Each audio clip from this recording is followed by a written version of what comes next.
আমি যে আয়াত তেলাওয়াত করেছি এই একটি আয়াত। আল্লাহ তাআলা বলেন ইযা জা আজালুহুম লা ইস্তাখিরুনা সাআতাও ওয়া লা ইস্তাকদিমুন। সকল মানুষকে মৃত্যুবরণ করতে হবে, ঠিক না বেটি? মৃত্যু এরকম একটি নির্ধারিত জিনিস যে আপনার কাছে এক মুহূর্ত আগেও আসবে না, পরেও আসবে না।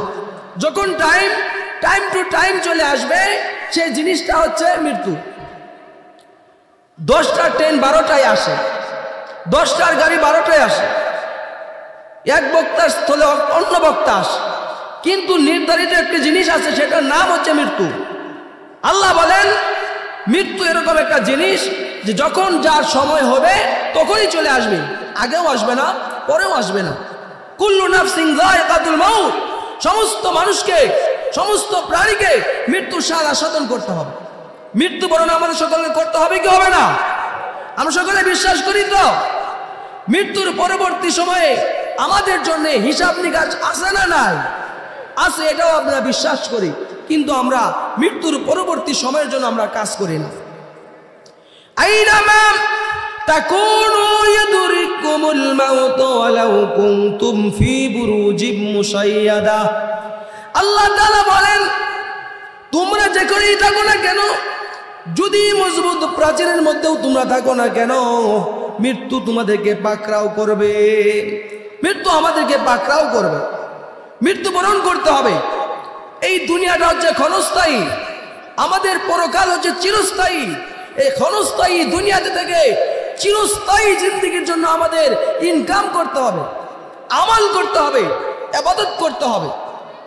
আর দুনিয়া মাজরাতুল আখিরা, দুনিয়াটা হচ্ছে আখিরাতের একটি ক্ষেত্র। এই ক্ষেত্র থেকে আমাদের পুঁজি সঞ্চয় করতে হবে। আমল সে জিंदगी बनती है जन्नत भी जहन्नम खाके अपने फितरत में ना नारी है ना नूरी। আমলের মাধ্যমে মানুষ জান্নাতি হবে, আমলের মাধ্যমে মানুষ জাহান্নামী হবে। যদি ভাই আমরা যদি নেক আমল করতে পারি তাহলে আমাদের জন্য নেক আমল জান্নাতে নিয়ে যাবে। আর যদি আমাদের আমলটা হয় বদআমল, এই আমলের কারণে আমাদেরকে জাহান্নামে যাইতে হবে। এই জন্য আমাদের আমল করতে হবে, ইবাদত করতে হবে। এমন জীবন করো হে গঠন, মরিলে হাসিবে তুমি, কাঁদিবে ভুবন। যখন তুমি এসেছিলে ববে, কেঁদেছিলে তুমি, হেসেছিল সবে। এমন জীবন করো হে গঠন, মরিলে হাসিবে তুমি, কাঁদিবে ভুবন। এরকম জিন্দেগি আমাদের করতে হবে। আমি মরে যাব, আমার জন্য দুনিয়া কাঁদবে। আমাদের সভাপতি সাহেব কিছুক্ষণ আগে আমাদের সাথে সাক্ষাৎ হয়েছে, তিনি যখন বললেন যে আমরা বালিয়ার হযরতের কাছে যাইতাম, আমরা বালিয়ার ময়দানে যাইতাম, আমরা বালিয়ার পীর সাহেব আল্লামা মরহুম গিয়াসউদ্দিন রহমাতুল্লাহি আলাইহির কাছে যাইতাম। এই কথাটা বলার সাথে সাথে আমাদের অন্তরে রক্তক্ষরণ হয়েছে, আমাদের ব্যথায় ব্যথিত হয়ে গেলাম যে বালিয়ার পীর হযরত আল্লামা গিয়াসউদ্দিন রহমাতুল্লাহি আলাইহি কথা হযরত বলছিলেন আমরা বালিয়া যাইতাম। কেন যাইতেন? বালিয়া হযরতের কাছে যাইতেন। তিনি কিরকম একটি ফুল ছিল, তার ঘ্রাণ নেওয়ার জন্যে, তার সুবাস পাওয়ার জন্যে, তার সোহবত নেওয়ার জন্যে লক্ষ লক্ষ মানুষ যাইতো। কিন্তু আজ তিনি দুনিয়াতে নাই, এখনো তার জন্য আমাদের প্রাণ কাঁদে, আমাদের জীবন কাঁদে, আমাদের মন কাঁদে হযরতের জন্য। এমন জীবন করো হে গঠন, মরিলে হাসিবে তুমি, কাঁদিবে ভুবন। বালিয়ার হযরতের জন্য আকাশ বাতাস কাঁদে। যখন তিনি ইন্তেকাল করলেন, দুনিয়া থেকে বিদায় নিলেন, তখন লক্ষ লক্ষ মানুষ বালিয়ার ময়দানে গিয়েছে। রাস্তাঘাটে জায়গা হয় না, 10 কিলো পর্যন্ত মানুষের লোকে লোকারণ্য হয়েছিল। কিভাবে হয়েছিল?